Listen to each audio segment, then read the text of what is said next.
I just started out at Arbor Image just desperately needing money. So it wasn't like this grand adventure of like finding some super passionate thing that I wanted to own someday. It literally started out of, okay, I'm broke, I'm dating a girl, I need to have money to go on dates. This is the job that's hiring. And it's come a long way. When I first started, I didn't even touch a chainsaw. I was just dragging brush. I just ended up becoming one of the longest term employees. I was just always the first one that was up, that was like, yeah, I can do that. I can take that on. I can do this. And then I would just figure out and learn the new responsibilities and just try to take it head on. At what point did you realize, I think I want to take ownership of this company? Once I saw that the decisions that we made, how the impact they had on the company, and it made us more profitable, it actually felt like I could have control of the business. Before, it just felt like Arbor Image was this beast of a business that no one could tame or master. But then going into 2025, it was like, okay, no, if we just put certain systems in place and we actually make a business that's worth having, I can actually grow this thing. And not only grow it, but we can actually make it profitable. Make it wildly profitable.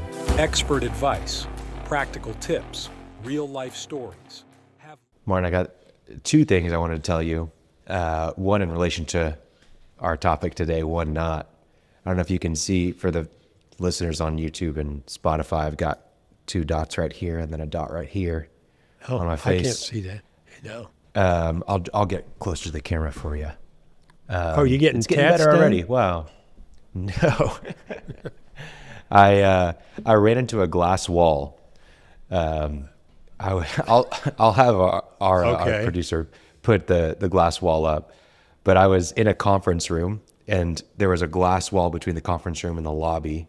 And then there was like these big glass windows between the lobby and outside.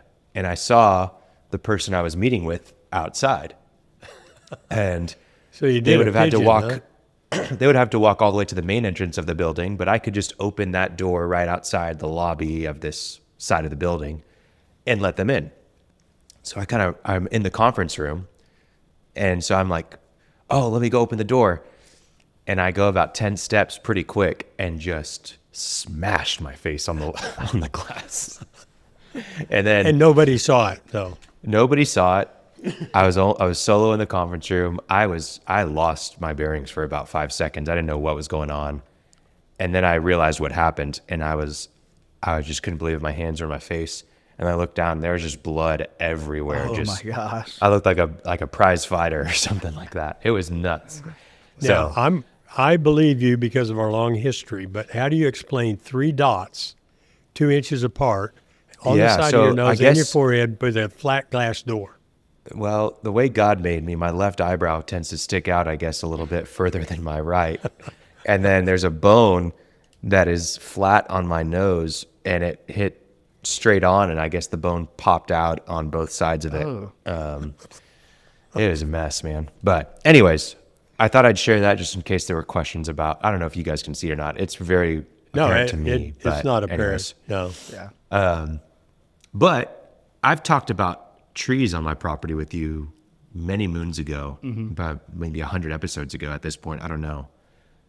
Shaun cut my trees, and he, well, let's get your thoughts about this, Shaun. It's nothing about what our topic is, but what was the state of the trees in my yard? So yeah, basically, when we came out to do the assessment, like you could tell that there's been a lot of trees removed, and it was just like, you could tell that there's been a lot of removals recently. There was a lot of trees that had like really poor structure, and these are massive trees. So like, thank you. Yeah. And they're huge. And especially for Norman has a lot of big trees, but you had like you could tell you had a glade at one point in time is what it looked like. So see, I never felt like people were understanding when I said I had a lot of trees that were big trees. Thank you, Shaun. Yeah. That's, we can go home now. No. Shaun, welcome to the episode. You're a client of Martin's. You've known him for a couple of years, at least now, a few years.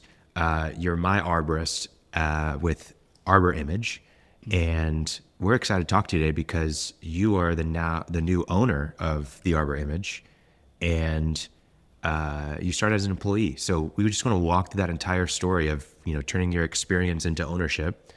Why don't we start with just where you're from and who you are for our audience? Yeah. So thanks, Khalil. So yeah, my name is Shaun Sykes. I'm from a very small town in northern Oklahoma called Hominy, population of like 2,000 or 3,000. So yeah, Wow. very small town. Tree care was definitely not anything that anyone thought about in Hominy. Are there any trees in Hominy? There are, but no one ever trims or removes trees unless it like falls on a house, which is almost never. So, Yeah. anyway, the only thing I even heard about tree care was a buddy I went to school with. His dad was a firefighter and did tree work on the side. And I didn't even really know what that meant. So, but I went to Oklahoma City for schooling, ended up finding my wife there, and ended up finding Arbor Image there as well. And I just started out at Arbor Image just desperately needing money. So it wasn't like this grand adventure of like finding some super passionate thing that I wanted to own someday. It literally started out of, okay, I'm broke, I'm dating a girl, I need to have money to go on dates. This is the job that's hiring. So not a That's grand great. beginning for sure.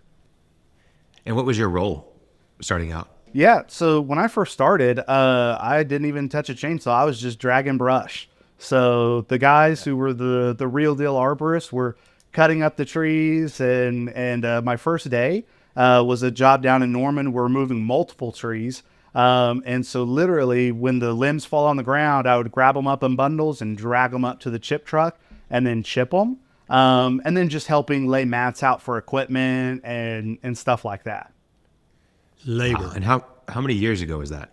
Ooh, that was probably a good 8 years ago now, I think. Yeah. So, 8 years ago. yeah, between Okay. 8 and 10 years ago.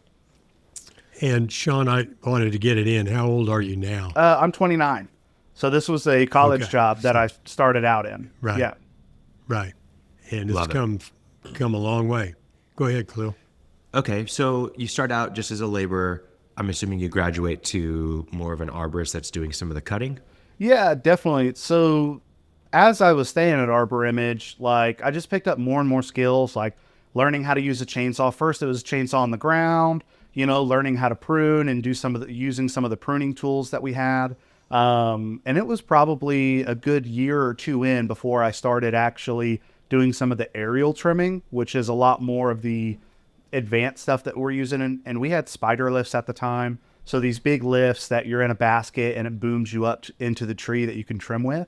But even then, like I was pretty scared of heights. So like for the most part, like a lot of the beginning was me getting over my fear of heights, learning how to be comfortable with the chainsaw in your hand and trying to learn how to make certain cuts and actually learning how to be an arborist. So You might just touch real quickly. I think a lot of people think cutting down a tree is cutting down a tree. Arborists, taking care of a tree.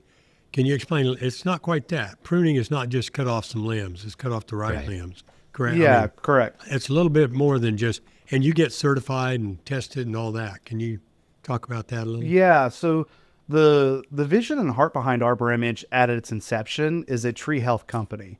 So we get contacted a lot for people who have sick trees or problematic trees.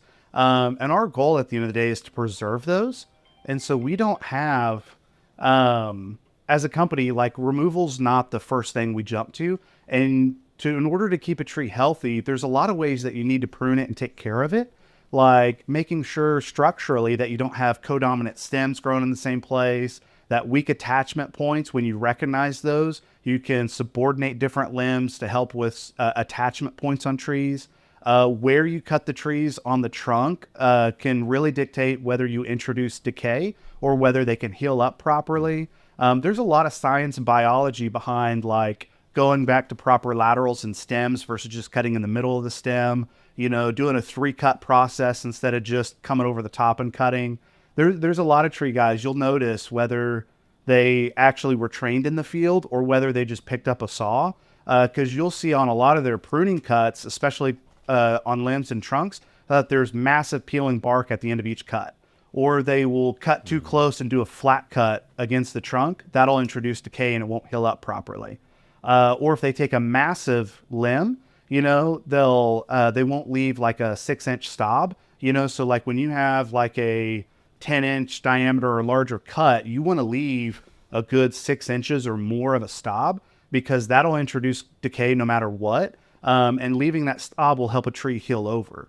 So for us, when we get contacted out to come look at trees, the type of service that we're providing isn't just remove this, give this tree a haircut, which is a common phrase people say, or, oh, I just want the tree to be thinner, or just clean up the interiors or shape this side is typically what's asked of us. And then we have to go through the process of educating them, like, yes, we can certainly lighten up the interior, but here's how we're doing it, and here's the purpose behind it. And here's how you do it correctly versus just having anyone take random limbs. So there's a lot of... That's interesting. Yeah. So I'm sure that one of the big things that you run up against is, I'm not going to say that anybody can run a chainsaw, but effectively almost anybody can run a chainsaw. I'm sure that you get the fly-by-night people running around after a storm or whatever it is. Hey, I can cut your tree or whatever. How do you differentiate yourselves with the customer? You already said you educate, but how do you actually win these jobs? How do you really, win the work rather than them just taking the lower price? Yeah, great question. So one of the things that I've learned is that we just have to get in front of the right people. So a lot of our marketing has shifted from $200 off a certain job. We're not looking for the people who are price conscious. We're looking for people who desire to keep their trees healthy. So we try to stay away from people who are wanting like clearance pruning, or they just want removal heavy. Once we've gotten in front of the right person, then it's a way easier to establish value. You get in front of people with your marketing who just want a better price, or they just want clearance for something, or they just want a removal because it's like, unsightly. Most of the time, those aren't our target clients, and they're more price driven, and they don't see the value as much. Yeah, you're looking for the people that want to keep their trees. They want to keep them healthy. They want to do the right thing. Well, we were talking before we started recording, and you were talking about oftentimes that will sell a job because you're not cheap. Yeah, so it inspires a lot of confidence. There's a lot of changes that we went through this year that we were very scared to make, and that like white knuckled, like, okay, we're just going to do it because we think it's going to be the best thing. And then once we did it, not only did clients not react badly, because that was the big thing about not making some of the changes we wanted to, is we were so scared of the clients having backlash against us. But once we made those changes, it actually made us look more like a legitimate company. Like when we started taking deposits down, when we rose our prices to reflect the value that we're actually adding and the time on site that we're spending, like it made a huge difference. We became a more respectable company in the eyes of our clients just because we started doing some of those things. Yeah. And we talked about our old saying, Khalil, still artois, reassuringly expensive, right? Yeah. And you also would mention your backlog was another thing that increased confidence. Mm-hmm. Like, we're 4 weeks out, get your spot now. Ooh, social proof. Yeah, scarcity. Yeah, that's a great one. So, and we'll come back to some of these tactics. I want to get into, at some point, you become much more than just an arborist. What was that like? How did you become a right-hand man? Yeah. So in the tree care business, like a lot of service industries, there's a high turnover rate. And that getting started in a lot of service-based businesses, there's a struggle to find good work. And a lot of times it stems from not being able to pay employees enough and not having benefits that maybe other companies have. So what ended up happening is I just ended up becoming one of the longest-term employees. And I built up so much trust and with the owner of the company, and it played my part that I just got the opportunity to take more and more responsibilities on, because the company was growing and there needed to be someone to fill that void. And I was just always the first one that was like, yeah, I can do that. I can take that on. I can do this. And then I would just figure out and learn the new responsibilities and just try to take it head on. Yeah. And so what was your role? What did you step into as that right-hand man? What effectively were you really managing day to day? Yeah, so it really started in 2022. So basically the company had grown to the point to where we needed actual managers to manage departments within the company. And the area of the business that I liked the most, which was the heart of the company, was the tree health crew, the crew that does all the insect disease treatments. So in 2022, I basically got to lead that team and manage like hire, fire, train those employees, manage the chemical expenses that we did, prescribed the treatments that we were using, and then actually fulfill those treatments as well, working a lot with clients. And so that gave me a really good exposure to managing a department within the company, and gave me a lot of experience on that avenue of the business. More than just the technician and the work, I actually got to see what the chemicals cost, what we were charging for things, and having that client interaction piece as well. Yeah, and you started seeing the books too. I don't know, it's 2022, but you completely understand every bit of the books, sales, margins, profit, costs, balance sheet, everything. Yeah, and that really started towards the end of 2022. Once I proven that I could manage a few things, then I just got more and more responsibility. And yeah, so Corey opened up the books to me, allowed me to see what we were spending on different things.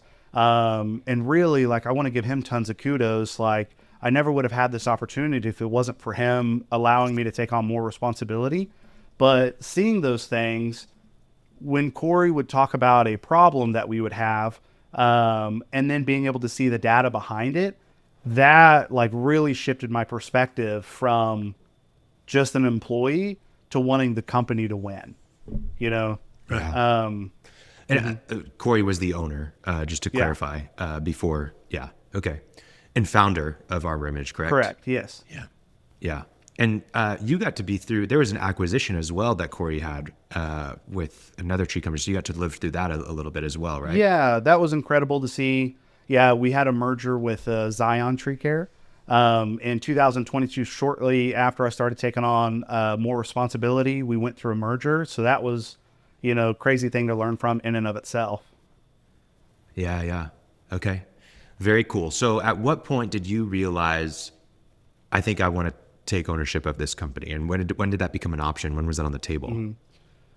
So Corbin and I were heading through this rabbit hole of wanting to make some kind of exit with the company, and we thought that was going to be 2027.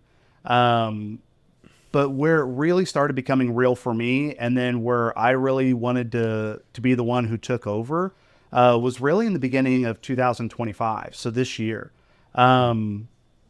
We had made several plans in 2024 with Martin's help. We started getting good coaching. We started seeing the numbers. And then once I saw that the decisions that we made, how the impact they had on the company, and it made us more profitable, it actually felt like I could have control of the business. Because before, it just felt like Arbor Image was this beast of a business that no one could tame or master. And that it was everything we could do just to keep everyone's head above water. But then going into 2025, it was like, okay, no, if we just put certain systems in place and we actually make a business that's worth having, like, I can actually grow this thing, and not only grow it, but we can actually make it profitable. So make it wildly profitable. Yeah. And it was that confidence that after making a couple of changes that we were scared to make and seeing how successful they were on the back end, that's what gave me a lot of confidence going into 2025 and be like, this could be a real opportunity. What were some of those changes? So the biggest thing was just learning about margins. Like, once we started learning like gross profit margins, like 2 to 3 years ago, our gross profit margins were like about 40%, maybe a little less, and then right now they're over 60% per month. And it's a wild difference on that. Like, we were able to charge more. We created recurring revenue systems. There was a lot of different things that went into work. And once we started seeing that rise, everything else just became a lot easier. Yeah. Okay. So So you were scared to make some of these changes. Let's walk through, if you don't mind. I think this is really valuable for our listeners. You were at 40% margins, maybe a little bit less, which honestly, like, I've seen a lot worse. And actually, my recollection is they were less than 40. But okay. Yeah. But I'm regardless, Shaun. Yeah. What were certain of the changes you first made in detail? Like, okay, we realized that this service line was not making money, so we cut it, or hey, we had to increase our prices this much across the board, or I'll let you jump in. Yeah. So the biggest thing that started the confidence to started making changes was getting our marketing in order and having way more than enough leads. Once we had Okay, so what does that look like? Yeah. I want to hear. Yeah. So basically, we went from spending about $5,000 to $10,000 a month in marketing. For a short stint, we jumped up to about $30,000, and we religiously tracked every single lead on a spreadsheet and was incredibly detailed about what was our return on every single lead source. And it allowed us to make decisions of, okay, we're spending $200 per lead on this one, and this one's we get a lead for $30. And they have the same close ratio, same average ticket cost. And we were able to, really boost sales just by learning marketing. And it only took like 6 months of doing that before we had enough data to where we could go back down to about 15,000 a month, 10 to 15. So having 15, a lot of leads gave you the confidence to bid high. Is that what I'm hearing? Yes. Confidence to bid really high. So like we took a 20% price increase. Once we really mastered our lead flow, we felt confident that we were closing around 60% of our leads. And we were like, okay, if we just double the amount of leads, we can risk going down to a 30% close because we just need higher average tickets. That was one of the things we were able to walk through. We did a 20% raise on pricing, didn't see a drop in close. Yeah. So then that's huge. Yeah, then we just had a big backlog of work. So we took another rate increase, another 20, 30%. And then we finally saw a small drop in close. And then we went to about a 50% close. This is fantastic what you're saying. And it's really great to see you like talking about how you actually implemented this and how it's changed things and increased your gross margin, allowed you to do even better work. I want to hear, you were just in a spreadsheet, and that's great if that's the case, but how were you tracking these? What allowed you to actually track these things from the software in place to the system to the people that you had working on this? Was it just you? How did you approach this? Yeah. So just for some context, we're about a 15, 16 person company. And so we have a full-time office person. We train the office person religiously. The very first thing you ask is, how did you hear about us? And making sure that we track that. But then also we use the system called CallRail, which you can put a different number on all of your different marketing, and then it automatically tracks who calls you from that marketing source. And so that's really good as too. So we had two ways to not only, because sometimes people would see the ad and they just look you up online and call online. So, but that's like less than 10%. Most people, when they see your ad, they're calling the number on the ad. They click. Yeah, exactly. So with both of those in place, we track those on a spreadsheet, and we have, we use a CRM called. And you say was it you tracking the spreadsheet? Was the office person tracking the spreadsheet? So the office person collects all the initial data on everything. And then me and another employee, we go through and double check everything and put in some of the other metrics, like whether it was approved, average ticket, stuff like that. And you're grabbing that from Jobber? Yes. Is that right? Yep. Okay. So you're grabbing all the average ticket and whether it converted or not. Yeah. Okay. Exactly. Okay, cool. And then you're just keeping track in spreadsheet. And then that was allowing you to know which channel you could attribute deals to, close ratios to, all that kind of stuff. Yeah. Okay. Yeah. And then I'm curious, what were the channels that you dropped? Yeah. So a lot of it was like Facebook, for example. We advertised a lot on Facebook, and we realized that like we might get 30 leads from Facebook in a month and only close 5. That was one of the first ones we dropped. Yeah. We also had a couple of print magazines that we were in, and they got us business every month, but the business that we generated from that was never enough to actually pay for the ad itself. So that was the next one. There's like, okay, we can cut that. And then we went through a couple of different mailers before we found a couple of mailers that we liked. And, and every 3 months we look at the worst performing ad metric, like which one performs the worst. We would cut that one and find another one. Yeah, that's really good. I think what's significant for our listeners about what you said, CallRail is fantastic. It's a fairly easy tool to implement. But even more than that, a dedicated person who the first question they ask, or one of the first questions, how did you hear about us? How did you hear about us? Like if you can track that religiously, you'll gain a lot of information. And then it connects to your other data. But without that question being answered and actually getting it from the customer, because you'd be surprised. Yeah, maybe they did see you in the magazine, but they heard about you 5 times before from their neighbor, or they saw whatever. Like you'll always be surprised. And it's a really easy thing to implement. It's just you have to be diligent about it. Yeah. So very cool. Okay. Yeah, So, I want to jump back to the margins again. Okay. Yeah, go ahead. So courage to take pricing 20%, then another one until you got a slight decline. And that's half of it. Okay. If you want to increase margins, you increase the revenue and you decrease the variable costs. You also took some really important action in reducing your variable costs. Can you talk about that? Your program with the guys? Yeah. So one of the things Martin helped us realize is that most of our most expensive, like any service company, it was labor. That was one of the most expensive things that we were doing. And we realized that the only way to get bigger gross profit margin was to either raise prices or to lower how much we're spending on labor. So either do less labor or make our labor more efficient. We just decided to do both. We're going to raise prices and make our labor more efficient. Absolutely huge. So like we spent about 35% of our every dollar we made was paying out to labor. So what we decided was, man, if we could get our labor under 30%, like that would be amazing. And so we offered a bonus program. It's very similar to Mike Andy's Pay for Performance. Just want to give him kudos.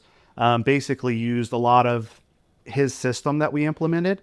And basically the guys get 30% of every job that they do. And so the guys are highly incentivized to be incredibly efficient. And then they don't get paid out on jobs where they have callbacks or bad reviews. So it not only made the guys incredibly efficient, where they would get the jobs done a lot early. They were way more intentional about their time on the job sites. They would pack in other jobs at the end of the day if they were done early. They didn't stop at gas stations anymore. We got bulk fueling on site because they didn't even want to spend time at a gas station anymore. They thought through their day, and anytime they had an opportunity to split up into different crews to be more efficient, they did that on their own. Like it really opened up the employees to have way more say in how much they made. And the crazy thing is we're paying out less money per job on labor than we ever had. And they are making more money than they've ever had. On an hourly rate. Yeah. So, and it's their choice. Yeah. The job that you guys did, I guess it was early August, late July, something like that at this point. But it was basically an all-day job, massive work. Lots of people there, 2 different spider lifts and all sorts of stuff going on. But I don't know, there had to be at 1.8 or so guys there. And probably 5 of them came up and asked me like, hey, how's everything going? Like, is this what you were hoping for? Just checking it. Like they were touching base with me, which I can imagine most techs are not doing that, but because they want a really good review, they don't want to have a callback. They are, they're really at it. So it was really cool to see. And I think pay for performance is absolutely the way to go for if you're a service company. Yeah. So yeah, really cool to see. Quick ad break to tell you a little bit about OpenPhone. If you're a contractor that has a single cell phone, you're probably inundated with text messages and phone calls, oftentimes that you can't be responsive to or that you can't answer at all. So what's the solution? You can buy another office line with Verizon or AT&T, and you can have a iPhone that is passed around from employee to employee, depending on who's on call. But what if there's a better way? What if there's a way that you can have all your phone calls recorded to go back and listen to later, transcribed with summaries so that you can get a quick glance at what happened during the phone call, and even connect it to your CRM where all your other customer information is. OpenPhone is the perfect solution because it does just that. You're able to add all the users you need to for whoever needs to have access to the lines for your company phone. And then you can also find all of the information you need at a glance with a centralized location for all phone calls and text messages with your customers. Whether it's for marketing, for sales, or for service, OpenPhone is the perfect solution for you and your team. If you're interested, we have an offer down the show notes from OpenPhone. Please click the link down the show notes, or you can see it here on your screen to be able to find more information about OpenPhone. Thanks for listening. Back to the episode. Okay, so you figured out your margins, you figured out marketing, you raised your prices to get the margin, you decreased your labor costs to get the margin, and this was all while you were not the owner, is that correct? Correct, yes. So you tackled these massive challenges, but immediately you got the confidence because you see, the math is mathing. Yeah. So when did you say, hey, we need to execute that? Because at a certain point, if you know that you're going to own the business, and you're making all these great changes early on, the value of the business is rising as you're trying to purchase it. So at what point were you like, hey, I want to buy now? Yeah, so a lot of it is Corey knew what he wanted to get for the business in order to make an exit. So it actually made it to where I was highly incentivized to get to that evaluation as fast as we could. So that was so I would say my unique skill in the company isn't being an arborist or isn't doing anything. It's aligning incentives. Like that is my number one skill, I would say, point. is I love writing up incentive plans. I love working with guys on bonus programs. When I worked with Corey, I always tried to align Corey, me, the company, everyone heading in the same direction. And then once I was able to do that, everything else just got easy. It's like going downhill. If you align everyone in the same direction. And so with Corey on purchasing the business, once I knew what he wanted from the business, like what he wanted to walk away with, it really became okay, let's get to this as fast as we can. Here's the markers for when we hit this level of success. And then once it became apparent, it was like, okay, we can eat the deal now. Yeah. We also need to kind of throw in, Corey's a lot older than you are, and he was just getting a little tired of it. Yeah. So, but he did have his target, but he's delighted to have Shaun too. Mm-hmm. Yeah. To take it. And so when did you guys ink the deal? How many months ago? Not long. September, everything went effective September 1st. So. Okay, wow. So it's been about 5-6 weeks. Yeah, not long. Okay. Yeah. Wow. And so was that a straight exit? Corey's not around anymore. Is he still in the business, or is he just meeting with you occasionally to help you with some things? What does that look like? Yeah. So there's an owner finance component of the deal. So Corey's retaining minority ownership until some of that owner finance portion is paid off. But the majority of the company is mine at this point, and we have a roadmap for how I get all the rest of it. And as far as like Corey, we still talk weekly, but it's a lot less about work and more about like, what's going on, or, hey, I accidentally got this in the mail. I think it was supposed to go to you, or.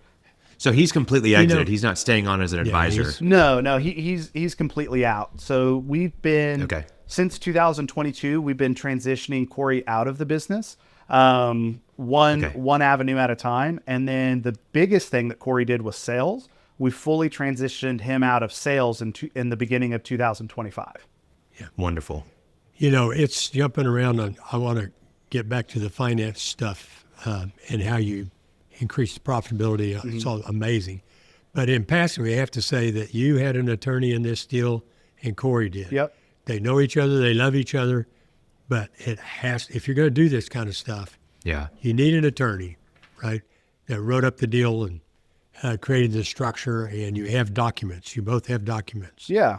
So it's Yeah, it's so Corey and I, we both always knew that we were going to get lawyers involved to ink it out.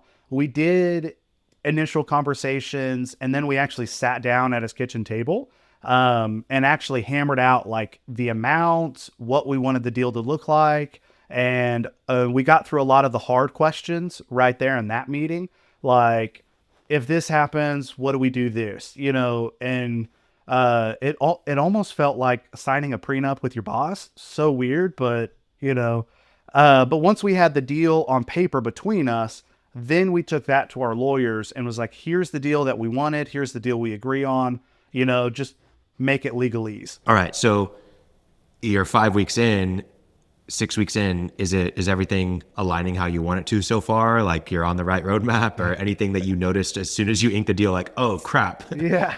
Yeah, a bit of both. There's a lot of things that like went a lot smoother. Like the transition with the team went over a lot smoother than I thought. I thought for sure that someone would want to leave or someone would have a problem, and I didn't have anyone specific in mind. It was just a fear that that they would have less trust in me than what they had in Corey, just due to my age and everything else. But anyway, that went really smooth, and I felt like I got a lot of buy-in from our team, and that felt great. First month that I took over, though, we rarely have incidents that happen on a job site, but we had a $6,000 fix that we had to do the first month. That like we broke something and I had to spend $6,000 to get it fixed. And wow, yeah, Yahoo, exactly. Yeah, so man, yeah, that'll happen. And that's ownership, right? That's when you're like, you really feel it. Yeah, and it was one of those things to where it was there was so many avenues where it could have not been a problem. And it's like, well, if we would have fixed this on the sales side, or if the guys would have fixed it when they were out here, or if they would have did something differently interacting with the client, like the whole thing could have been smoother. So it's a blessing in disguise that it was only $6,000. It could have been a lot worse. But the other thing is, though, is what I love about the culture that we have is we were able to have a team meeting. We have a weekly team meeting with everyone there. And we were actually everyone was able to go through and on their role, what they could have done to prevent this loss. So wow, that was huge. The level of accountability that everyone took to it was huge. Yeah. That might even be worth the $6,000 at that point. If everyone's taking accountability, I mean, there's much more expensive lessons that you can have than $6,000. For sure. Yeah, it just shows the kind of team that you've got. And you're just this great leader because you understand everything. You empathize. I love what you said. Your role is to align incentives. That's a beautiful statement. Mm-hmm. But One I'd thing like I to wanted go. Go ahead, Warren. Go ahead. Well, we talked about marketing. We talked about margins, getting margins up with increasing prices and reducing variable costs. But one of the most striking things that happened was what you did with overhead costs. Mm-hmm. You want to.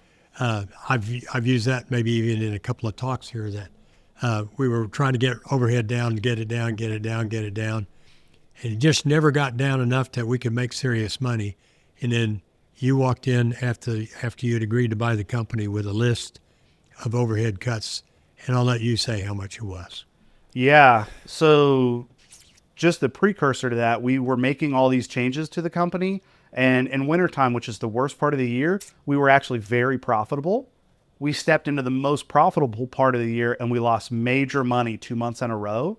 And so that set the stage of like, oh, our overhead we knew it was high, but it's grossly over high at this point. And that was causing us to lose money in the prime season. So like we were just sick of losing money. And so we just went through I did, and just started really ruthlessly cutting things. And we were able to come up with $47,000 worth of cuts. Wow. Per what? Per month. Per month. Per month. And That's what were you crazy. Selling at that time? What were sales at that time? Yeah. If you're comfortable saying. Yeah. So basically we were doing about $200,000 a month in sales at that point. So about $180,000 to $200,000 a month in sales. Okay. And you found $47,000 worth of overhead, which multiplied by 12 is $500,000. Yep. That's 30%. If you hadn't spent that, that'd have been 30% to the bottom line. And the really cool thing about it that we have talked about for a long time, you and I and Corey, about getting overhead down. We got it down some. All of a sudden, ownership changes, and we got it down meaningfully. Yeah. Meaningfully. Not talking about any personalities, but what happened? How did that happen? How could we all of a sudden finally do it? Yeah. I think it was definitely a matter of I think we had to really get hit for us to take it seriously. And there was a lot of convenient things that we paid money towards that didn't actually derive to profitability. Like, could you name a few of those so people get an idea what they can look for? Yeah. So a lot of it was and they were good, well-intentioned things. Like we had a HubSpot subscription that we had. We didn't actually use HubSpot, but we loved all the things and abilities that it had, and we just never implemented it. So we went through, and every good idea or well-intentioned idea, if we weren't actively using it, we just immediately cut it. And then if we didn't use it at least every day or every week, if we only used it once a month, we immediately cut that as well. So what are some other examples? You have HubSpot. So softwares are a big one, I would imagine. HubSpot, Canva, on a lot of our CRMs like Jobber and Company Cam that we kept. We made big reductions to the payment plan that we were on, the amount of users that we had on. There were a lot of other professional vendors that had access to those that we were paying for them to have access to. Like on Jobber, we had like 6 people, and it's $30 a person added onto the account, that when I was like, okay, well, if they need it, I'll give them access for a day to do what they need to do, and then just delete their account again. They don't need to have a standing account inside our Jobber membership account. Yeah. So we just basically ruthlessly went through everything. ChatGPT, we started making individuals pay for that themselves instead of the company pay for it. We started doing, there's a lot of cuts, a lot of them that were $5 to $10, other that were several thousand. So can you name one or two of the several thousand? Because those are interesting. I think I know which ones they were, but. Yeah. So there was several, like on insurance. We were shopped insurance and reduced our insurance cost, and now we're shopping at every renewal, but we saved $20,000 a year just switching insurance. And getting more accurate about what's on your insurance. Like a lot of times we left too many equipment that we no longer had anymore, that we were still paying for just because we weren't paying attention. Exactly. Yeah. I think another one that people forget is like internet, like what you pay your utilities, internet, phone bills are a big one. You just added lines to add lines, and then you all of a sudden now you've got like iPads and watches and all this kind of stuff, and they just add up when you actually don't need cellular data on a lot of these. You can just use the hotspot or whatever. So, no, very, very good. I think paying attention to that stuff is really a big difference maker. And sometimes you can get a little bit too like stingy, but at the same time, like I'd rather that than just being, reckless. I think Elon Musk said it really well. He said, talking about people, but he said, if you're not having to hire 10% back, you didn't cut enough. Yeah, exactly. Right? Yeah. Cut them, and then, oh man, I overdid that. Yeah. One thing I wanted to talk about, Shaun, was you have I'm going to forget, Reno? Is that Chino. the name? Gino. Dang it, I missed it. Chino. So tell me a little bit about Gino, how you found him, why you implemented, who was in Gino's role before. Just tell me that whole story. Yeah. So along the road to being profitable, one of the things that we kept on having trouble filling up our office position. It seemed like to get a person who would take the role seriously was just really hard to find. And we didn't have a great office space conducive to really A players. So one of the things that we looked at, and we really didn't want to do it in the beginning, we started looking at virtual assistants, and Chino was one of the best hires that we've ever had in our admin role. When we started through the interview process of that, the caliber of person that you can get from overseas talent is incredible. So that was one of the things that we did was we lost an office person. We got rid of them essentially because there was a lot of things they weren't doing that they were supposed to be doing. And then I just manhandled the office for a few months and then trying to figure out how to create systems behind it. And then once it came to a point to where it was like, we just can't manage this, or I can't manage it myself anymore. We have to hire someone, but we really can't afford, can't afford it and don't have the facilities to hire someone who would be really phenomenal in an office manager type role. And so that's when we started looking at the VA route, and it made it possible not only to hire some really good talent, but be cost effective at the same time. Yeah. And so why don't you kind of walk through all the things that Gino does for you guys? Yeah. So Chino, he goes through and he answers the phone he's the front of the company. He answers the phone, whether it's a customer complaint or sales. He adds all the assessments to the schedule and routes the assessment schedule for our sales team. He goes through and creates the schedule for all of our crews out in the field. So when a job gets approved, he converts the job from approved to an actual job and jobber. And then he puts that on the schedule and manages the schedule for all of our crews. He helps with a lot of data tracking, so a lot of the marketing expense that we do, a lot of KPIs that we want to have. He tracks all of those. And he really just handles a lot of the in-between between the client and where it needs to go. I would say he is a traffic controller. He controls the traffic in the business of when something comes in, he knows where to direct it and send it out, or he knows how to handle it himself. Yeah. And he's been with you for how long now? So it's a year this month. 2 years? Oh, a year this month. So it's only been a year. He's doing all these things. I think and I may have even talked to you about this, Shaun, people think about VA and it's just an ambiguous term. Mm-hmm. At the end of the day, he's an office manager, he's a service coordinator, he's a client coordinator, he's, whatever project manager. Project manager kind of, or intake person. Like that's a real role, and he just happens to be in a different country. He's doing it remotely. He's using Jobber, CallRail, probably you mentioned earlier. What other softwares is he using? Yeah, so OpenPhone. OpenPhone is what we use for our phone communications. He also uses Company Cam. We've used an automation system called Chirp. He was using that for a long time. He manages a lot of different softwares for us. Yeah, and I think for a lot of listeners, this role is such a needed role because you were doing it for several months. Like, how much headspace do you gain whenever you add Gino to the team and able to focus on problems and not answering the calls? Yeah. So this role is so critical that it will either multiply your headaches or it will dramatically decrease your headaches. So having the right person in this role is huge.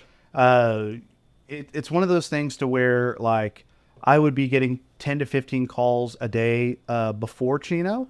From other people. We've had multiple people who've managed the office before, and they just never had the tenacity that Chino had, never had the problem solving ability that Chino had. And the problem was we just weren't able to hire the talent that we needed for the position.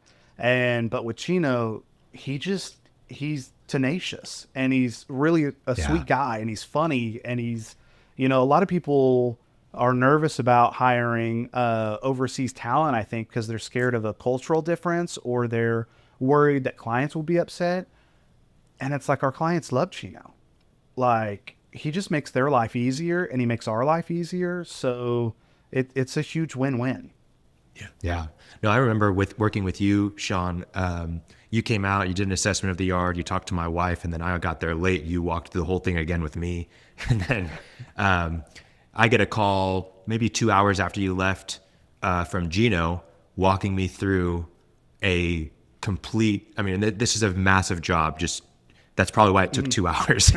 But he gave me a full rundown of the entire quote, sent me a PDF. I got to look through it. He walked me through everything that was going to happen. And then he said, it's going to take about 5 weeks. We're backlogged. It's a busy season, but at 5 weeks, We'll get you on the schedule. I will call you a week before to schedule with you. And then I get a call from Gino 4 days before you guys came. Said, hey, how does this day sound? I'll get you on the schedule. It was great. The day before, I get a text message or a call, I can't remember, from Gino. We're going to be there tomorrow at 8 a.m. And then I get a call at the end of the day after the job's done from Gino. Hey, how was the job? Anything that you saw wrong with it? Yeah. Were you pleased with the service, et cetera, et cetera? Would you leave us a review? Great. Here's your invoice. And then, yeah, I mean, just for you not to have to be able to do that, and for someone to be that intent on making sure the client has a good experience is invaluable as a business owner, to have someone that cares that much. So really, I think that's something that people need to take advantage of. There's great people that want to work, that are hungry, that are out and I there. think So that's one of the main things. They really want that job. Oh, yeah. But you're talking about somebody who come in and half-asses it and, punches in and punches out. But at the same time, like, let's just think about it. Like, and if you don't want to share this number, that's okay, Shaun, but what were you paying an office manager before? Yeah. So we were paying office managers anywhere between $15 and $24 an hour. So it depends on their experience and everything else. But yeah. Right. But let's just say you're entry level and you're trying to be an office manager and you don't really know what you're doing and you're making $15 an hour. The reality is, someone at McDonald's can be making like $18 an hour. Yep. And I'm not saying that like being on the line at McDonald's is as easy of a job as an office manager, of like being able to sit at a desk, et cetera, et cetera. But as a business owner, you can't really afford to spend as much money on overhead as that person really wants or maybe even needs to survive. Yeah. And so I don't blame necessarily the local office manager for not being hoorah about the job. And they're probably even looking at job boards while they're doing your admin work. Yeah. Right? Because things are expensive here and costs are rising, and they look at their peers, especially if you hire someone younger, they look at their peers and they're just scrolling TikTok and seeing people living more, better lives than them. So yeah, I totally get it. Whereas if you find someone overseas, you may be able to pay them, $8 an hour. And that is a 50% increase for that person from their previous job. Yeah. So they're just like, wow, this is an opportunity of a lifetime. So it's really interesting. I think for a lot of admin roles, AI is valuable, but leveraging global talent is a really great thing for business owners. All right. What have we not covered? Go ahead. Well, there's two things I'd like to cover before we get off, and kind of back to the financial stuff. But these are major things that happened, Shaun. How you managed cash flow, right? We never even talked about your product offerings besides trimming trees. Yeah. But that might be but how you managed cash flow, the changes that you made, and then you got into monthly recurring revenue. And listeners probably understand what that is. That's a force multiplier in the value of a business. That's revenue that you get every month, and you've done a great job with that, from not at all to a big part. Can you talk about those two things? What did you do for cash flow?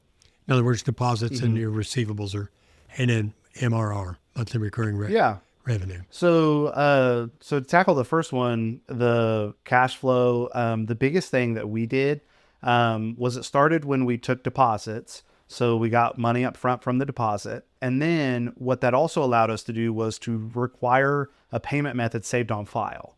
What that did, and then we changed our payment terms, and we had like a net 7 or a net 10, I think. And the reason why we had a net 7 or a net 10 is because like we wanted to come across as this like, oh yeah, just pay us when you have time. It caused a lot of issues when people pay whenever they have time. I love that. The other thing is, like, we used to have such a huge emphasis on people paying by check. And it might be like our average time to get paid on a job was like 2 or 3 weeks. By the time we invoiced the job, and by the time they wrote the check, and by the time it got to us in the mail, to the time we were able to deposit it, 3 weeks had gone by. And so, and it was spotty as well, so you couldn't predict cash flow. So when we transitioned to doing due upon receipt and then having a payment method on file, we just told all the clients on the front end, like, okay, we have this deposit and then the rest is due at when we're finished up with the job. We're going to go ahead and run your payment method on file when we're completed. And if there's any touch-ups or anything that's wrong, we'll come back and do that, whatever. So, and we had that conversation with them on the front end. And then we didn't see a difference in close ratio. No one batted an eye at it, didn't even think twice about it. And so, how long ago was that's fully implemented? So it started in March of this year, just before we did the deposits, and then everything else came after we started that. And so we just finalized everything maybe last month, like right at the transition. We switched everyone to pay due upon complete, unless they work out a payment plan with us beforehand. But we normally don't offer that until they actually tell us that they don't want to do due upon complete. But we went from $100,000 in receivables down to now we're under $20,000 in receivables. Yeah, unbelievable. Yeah. And that started it. So what you're doing right now, all these improvements are buying this company for you. Oh yeah. The cutting money in overhead and the getting paid faster, like all of those are the only reason why I was able to buy the business, because I could see the financial outcome after making the switches. And I was like, okay, here's where we're going. I can actually afford this. Okay. And then what about quickly just about the monthly recurring revenue? Yes. Or annual, but I think it's mostly monthly or quarterly. Yeah. So basically we have 2 membership plans to keep trees healthy and help maintain the trees on people's properties. The thing that we did on those is we switched those to monthly billing. So our quarterly plan, we've done that since we've been in business, where we come out 4 times a year to try and keep your trees healthy. With that, we switched that to monthly billing instead of billing them after each service. That dramatically helped cash flow and helped with retention. And then on the other side, we offered a higher tier elite level membership plan to where we would actually do a lot more services than just boosting soil health and maybe treating 1 or 2 insect issues. It was really a full-blown where we could do pruning at times.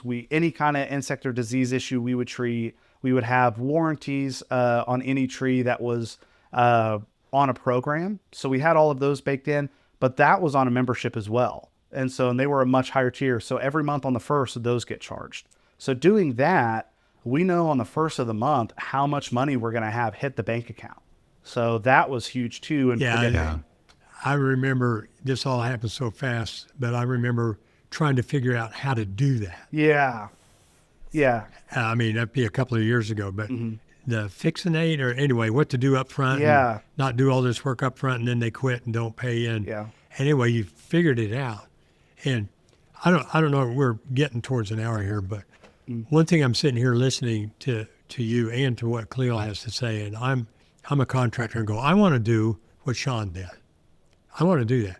And all these things you're going, oh my God, he makes it simple, but he did all these things. He figured out the marketing. He figured out, the pricing plans. He's got all the alignments. We didn't even talk about the organizational moves that you've made. Oh my God, this is really something, and it is.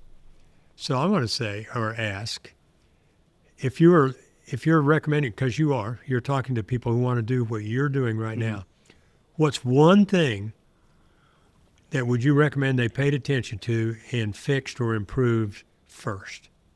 And I didn't prepare you for that. I'm just see what you say. Their bookkeeping. That was the very first thing that when we started knowing the importance of good bookkeeping and you knew how to break down your numbers inside and out, you could identify problems. And then you just got to be ruthless and fast at fixing as many problems as you can. Perfect. Yeah. And I didn't ask you to say that. But while he was pointing at his book in the background. Yeah. But that's where it all stemmed from is the very first thing was realizing that you have a problem and then realizing how you fix it. Like when we so when you look at your own numbers, it is as a business owner or even someone managing a business, you'll look at your numbers and you think that your numbers are normal. and that, oh, this is what we've always done. So as long as we're about in this area, we should be good. It's really hard to identify problems if you, one, can't track the data, and then two, if you don't have someone from the outside, whether it's another business or a coach or someone needs to like slap you upside the head and be like, you were paying way too much on labor. You were paying way too much on expenses. Like, you got to have some perspective.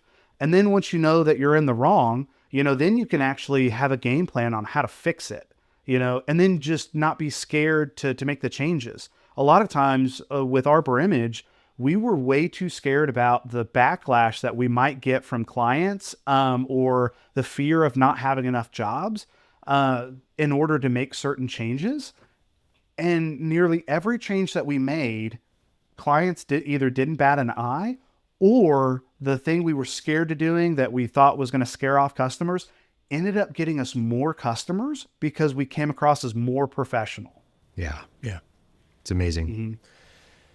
Shaun, this has been incredible. Thank you for being an open book. Thank you for sharing your wisdom as a 29-year-old business owner. Thanks for sharing your experience of going from employee to business owner. It's really, we applaud you for all the work that you're doing. It's simple, it really is, but it's not easy. And it's really cool to see you execute at a really high level at such a young age. We would love to have you back on to get an update on the Arbor Image, because I know there's going to be great things happening over the course of your tenure as business owner. So yeah, thanks for sharing, and thanks for being a part of our podcast.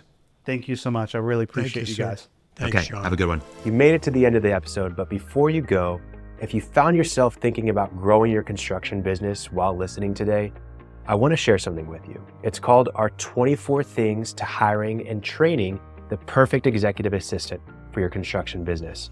And it's a free guide that we've created. It's not theory, it's what we actually use to help contractors hire the perfect executive assistant.